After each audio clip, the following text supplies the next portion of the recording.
At only 13 years old, Alicia was taken by an internet predator whom she thought was her age that ended up being 38 years old. You can watch it on TV and you never think it can happen to you. Oh my God, when it does happen to you. If you haven't found them within 24 hours, they're more than likely dead. She had agreed to meet a friend she'd been chatting with online for 6 months. The child predator luring a child. This child's in danger. We should have known this. Her parents were out of their minds with worry. She's been out there long enough.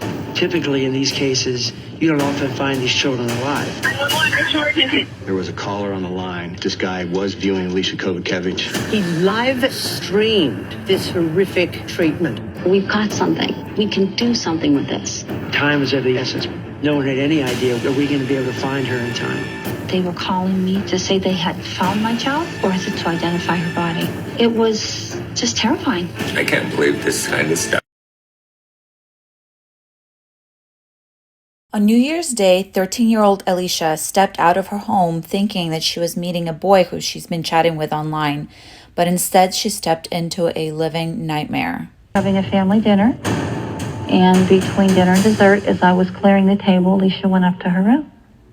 And we called her down for dessert, and she was gone. This picture was taken about 2 weeks before my abduction. I'm wearing the same clothes that I was abducted in.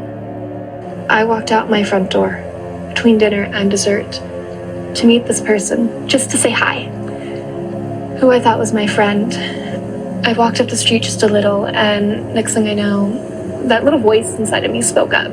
Alicia, what are you doing? My intuition started screaming at me, Alicia, go home. By that time, I heard my name being called.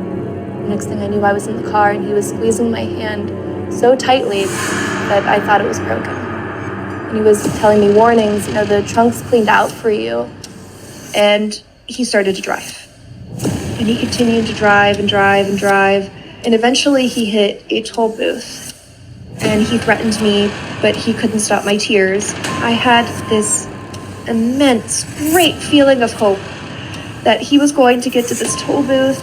The person inside would see me crying, they would be alerted, and it would all be over. The car pulled up to the toll booth, the money was exchanged, and the gate went up and he continued on, and I lost hope in that moment. And at that point I realized, okay, well, you're much bigger than me and the time to fight and kick and scream is over. I need to do whatever I need to do to survive. He took me down into the basement, down these winding, long stairs, and inside was what can best be described as a dungeon, a really terrifying place, and it looked like there were things all over the wall that were meant to cause pain. And he propped me up on a table and he told me that this is going to be hard for you. It's okay, cry. For 4 days, Alicia did whatever it is that he asked her to do, knowing that this was the only way that she could possibly survive. And on the 4th day, he looked at her and he said, I'm starting to like you too much, and tonight we're going to go for a drive. When 13-year-old Alicia was held captive by an internet predator, she was thinking about her parents. But would they find me in time?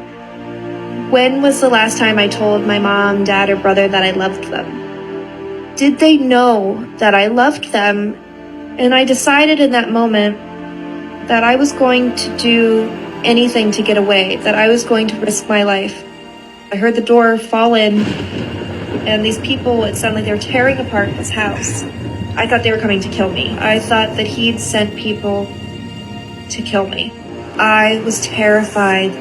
I watched those boots, one set of them, walk from one side of the bed to the side that I was hiding under. And I remember crawling out from underneath this bed. I was going to fight him, dragging that heavy chain behind me and staring into the barrel of the gun and thinking that this is it. This is the moment I'm going to die.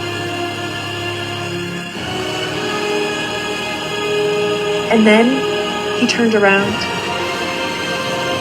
And then I saw the most beautiful letters in the alphabet. FBI, in bold yellow on the backs of their jackets. And I knew that I was safe. And I can remember my dad, he ran up and he gave me a hug. Nothing could hurt me ever again because my dad wouldn't let anything hurt me again. And that was when the nightmare was over. Being in my family's arms. An amazing moment for us to be reunited, something that is truly a miracle that we never thought would happen. So what do you want to say to kids 13 years old right now? It's so scary because they're making the same exact mistakes I did. We teach our children to wear a seatbelt. We teach them to look both ways before they cross the street. And the reason we do that is because it's going to hurt them. It's not to terrify them and make them afraid of the world, it's to empower them. You must talk to your children. And you have to let your child know that they can come to you with absolutely anything at all. The bodies of a mother, her 4 children, and their 2 dogs are discovered under the terrace of their stately home in Nantes, France. They're dressed in pajamas, wrapped in blankets, and entombed with crosses and crucifixes. But someone is missing from the gruesome burial plot. Where is the man of the house, Count Xavier, a businessman and descendant of a centuries-old line of French aristocracy? He hasn't been seen since the murders in April 2011. So, what really happened to the Dupont de Ligonnès family, and where in the world is Xavier? The first sign that the Dupont de Ligonnès family was not okay came in the form of a literal sign on their mailbox. It read, "Please return all correspondence to sender. Thank you." Their neighbor noticed it in early April of 2011. And when she came to think of it, she realized she hadn't seen Xavier or his wife Agnes in a while. Nor had she seen their 2 youngest kids, 16-year-old Anne or 13-year-old Benoit. Their older sons, 21-year-old Arthur and 18-year-old Thomas, were away at college, but she couldn't remember the last time she'd seen them visit. It was odd, because they were usually such a lively bunch. On April 13th, 2011, she called the police. The police agreed, and investigation was in order. On April 19th, 2011, they made it official. Buried underneath the patio were several large trash bags wrapped with tape. Inside the bags were the remains of Agnes, Anne, Thomas, Arthur, and Benoit. Although there was no forensic proof to say for certain their killer was Xavier, there was certainly a mountain of circumstantial evidence, and he was nowhere to be found. As police dug into his past, they uncovered a secret life. According to Society magazine and reported on by L'Internaute in February 2003, a full 8 years before his family was murdered, he had registered a company in the United States. So, was he planning on escaping to the US for almost a decade? For the next 11 years, a massive manhunt would span the globe in search of Xavier Dupont de Ligonnès. The last great tip came in 2020, courtesy of this case being featured in Netflix's Unsolved Mysteries, and it points back to the United States. In an interview with Variety, one of the show's creators said they got a great tip from someone in Chicago. Here's the quote. "I think they were on Lakeshore Drive and they heard this guy talking French and they looked at him and they just had seen the episode. They sent us a photo and it really did look like Xavier. It was striking. And of course, like they do with all credible tips, the show's staff forwarded it to law enforcement. So if you're in the Windy City, take note. Thanks for watching this recap. Until next time, take care." Has you really been far, even as decided to use Even Go Want to look more like? Call 985-655-2500 inside the details for Go Further and even more decided to use. You can really be far as decided twice as much to use and go wish for it. When you decide far even once to use and go want, then get really far even as decided to use and look more like and go after.